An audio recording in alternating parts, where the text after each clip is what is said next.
All right, what's going on, my people? I'm sorry, it might be a little bit noisy, but it's 90 degrees where I am, and uh, I gotta have the AC going. Gotta have the AC going. So I was doing some homework because I was just curious. I was like, as I've been doing research and seeing that test scores have been failing, and as far as urban areas, and a lot of black and brown kids have been struggling, and specifically Democrat-run cities. And I'm a person that was taught by my ancestors. My ancestors taught me that it's by any means necessary. By any means necessary means that you can't keep doing the same thing and thinking that that's the only thing that's necessary for change. By any means necessary. That doesn't mean that voting is the only way for change. That doesn't mean that protesting is the only way for change. That, like, by any means necessary, by all means necessary. But we've been stuck in a fixated or fixed area of time. We've glamorized the civil rights movement so much to where instead of expanding their ideas and the paradigms, we've actually just mimicked everything that they did, regardless if some of the things they did were successful or unsuccessful. But, like, instead of actually figuring out economically and politically what's good for black people, we just think if we do the same actions as some of our ancestors, if we simply just march and publicly defy, that is somehow making us equal to the civil rights leaders. But it doesn't. And a lot of that, for me, the civil rights had good intentions, but I mean, hell, we just needed America to enforce its laws. We just needed them to enforce the laws that were on the books. And we never should have had to need a special set of rules because we're American. We didn't need a separate set of civil rights because we're American. We're entitled to the same rights as everybody else, and we didn't need a special subsection of rights to make us feel that way. We just needed to be treated like citizens and Americans. That's what we needed. That's exactly what we needed because, the sad part is there were more businesses. Like, some things just don't make sense. We had more land when we had, when quote unquote civil rights didn't exist. People took more civil actions. People were more civil, not like how you act, but people would go to court, would sue, would, like, not just for BS, but if you did something wrong, or like after slavery, black people were very litigious because a lot of black people were barred for reading. The black people that could read were pretty much masters at law, math. So I was a generation of black people that were extremely intelligent. It's a generation of lost black inventors. But let's get to the Chicago thing.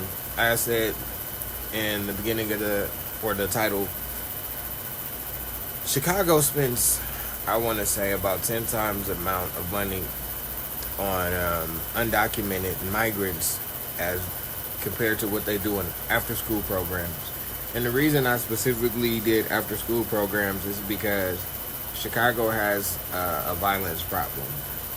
And if you're not finding or having positive things for these young men and women to do, or actually putting money into their education, then you're not really addressing the problems in Chicago. So I found it very funny that in the same 4-year span that they had $1.3 billion readily available for, for migrant care, housing, healthcare, etc. They only spent $100 million in that whole time frame on after school programs, and I don't think that's. I think that should be showing us what the future is. The future is not in our kids. They have my generation of kids have been financially neglected, have been intellectually neglected, and I see it. It's hard to know that, like, let's say in Oakland, California, only 10% of the kids can do math and only 20% of the kids can read. That means that 80 to 90% of the kids won't be able to fill out a job application because they can't read. That means that the quality of everything is going to go down. I mean, imagine you like to DoorDash food. Imagine that there's somebody preparing your food that can't read. That you say two extra slices of cheese or whatever, Gouda, or I don't know. It's just now, how does it feel knowing that now you have to second guess, education? Then I seen an article about UCLA, and it talked about how they were basically, because of their diversity, equity, and inclusion program, that they were just trying to admit more women into the program, and as a result, they lowered the standard and ignored some of the standards to the point to where some of the women that, were in medical school couldn't even pass a basic medical exam because they were trying so hard to fill a quota.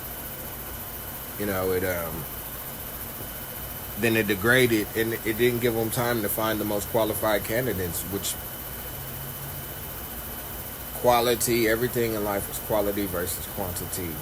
And us trying to get, make the population at jobs parallel with the population of society, that's not right. Like, okay, so imagine, right? Let's say there's 13% black people.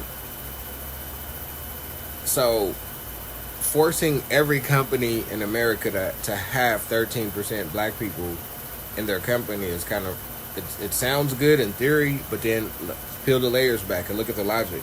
Why doesn't that make sense? Because what if 13% of that would mean that an equal amount of black people would have to be interested in all of those fields.